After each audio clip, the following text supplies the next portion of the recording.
Hello and welcome to Business Reporter's Future of Insurance campaign, hosted by the Telegraph Online. I'm Alastair Greener. Have you ever heard the cliche, data is the currency of our age? Well, the value of this currency can fluctuate, and this is what we're going to discuss today with Matteo Carbone and Jonathan Hewett.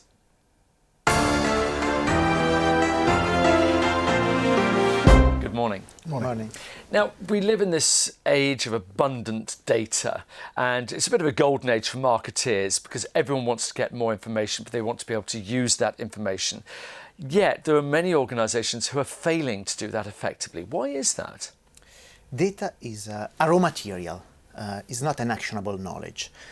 If you think about telematics is a way an insurer can connect with its customers and their risk. But the insurer needs to develop use cases along the value chain. In Italy, we have an experience that shows how insurer was able to obtain material economic benefit on their P&L using telematics to select the risk and to manage the claims handling. I have terrific quantitative evidence about this kind of benefit. So tell me about these benefits. We have two main evidence on the Italian market. The portfolio with telematics have a claims frequency, risk adjusted, 20% less than the portfolio without telematics. On the other side, the best practice show a level of personal damage on the telematics portfolio lower 18% than the level of personal damage on the non-telematics portfolio. So this is allowing that best practice to achieve a better profitability on this portfolio. And I think that's the real essence of telematics in many ways is that it creates a win-win.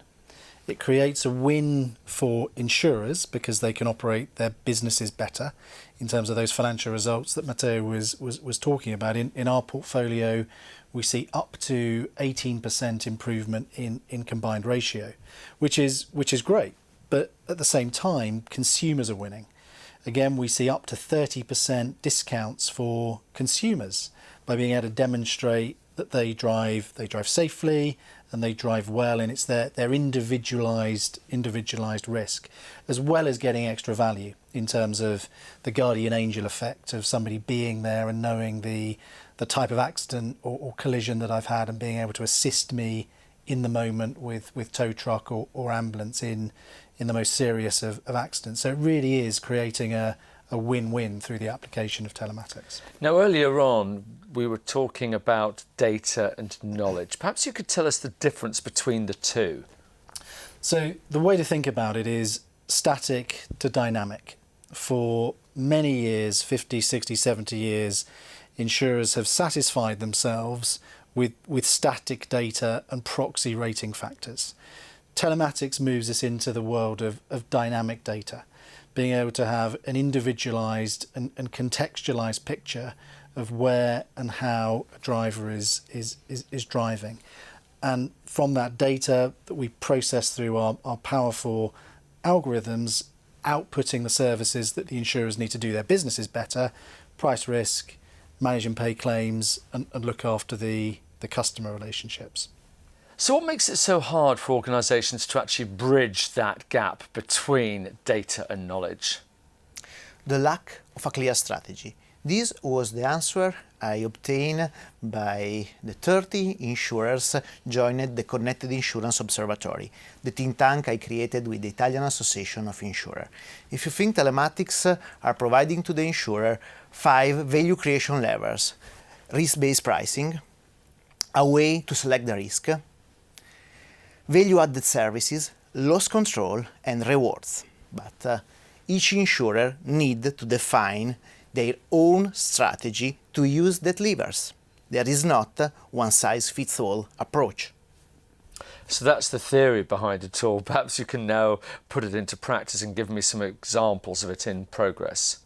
I advise in this year more than 50 insurers in creating their own telematics approach. To bring on the table some concrete example, the area where to start is to identify that telematics is a journey, not a destination. So, as an insurer, you have to start in identifying the reason why of your telematics program, the goals you would like to achieve, that is for sure different insurer by insurer. Then, when you have clear where you want to go, you have to approach the what.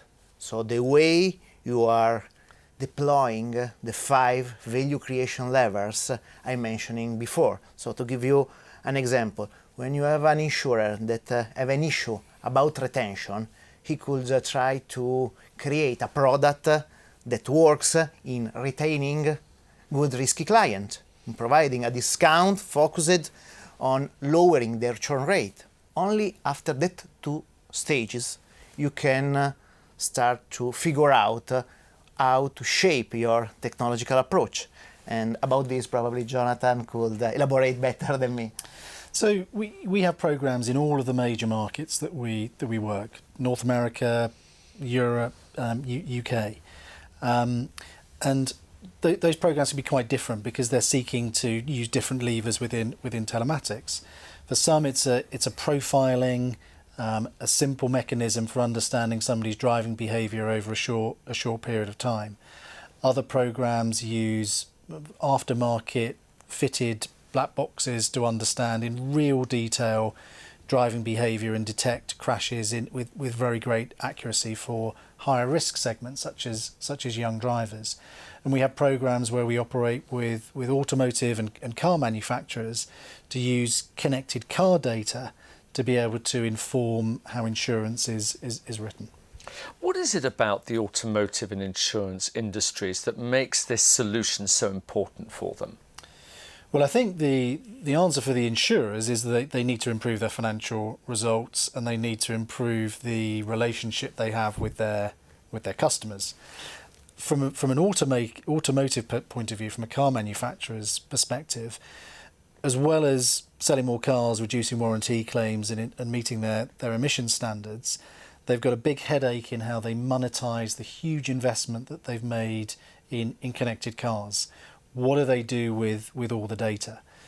As night follows day, insurance follows cars. So there is a logical business case there around to think, how can I use my connected car data to benefit my drivers and my consumers with a bespoke and tailored insurance offer? And what we're able to do is connect the OEMs that we work with the insurers that we work with. And that's a very efficient model, clearly, because we're taking aftermarket hardware out of the model and creating the value, how we create the value in all of our models, frankly, which is through the data and the analytics. Okay, so let's look into that in a little bit more detail. Can you tell us how you actually bring us this solution, how it actually works, or how you do it? So very simply, the data is taken from the vehicle, from the secure infrastructure that the automaker has.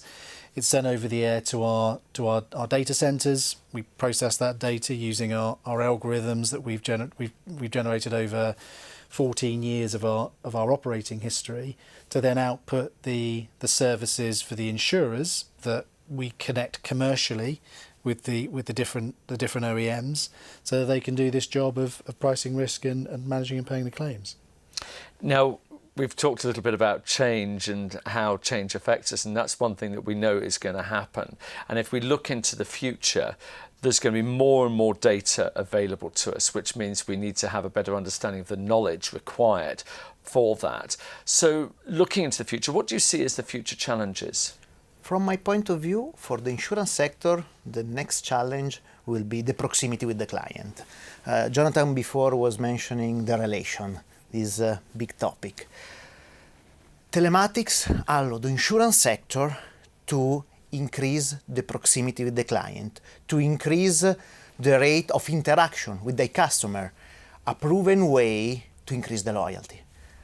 But to do that, insurers have to become able to manage an ecosystem of partners to deliver that new customer experience. They have to start to act and to think as an insurtech, as a player that uses technology to achieve their strategic goal. Well, it's been fascinating finding out more about telematics and how that works in the automotive and insurance industries. Jonathan Hewett, Matteo Carbone, thank you very much indeed. Thank you. Thank you.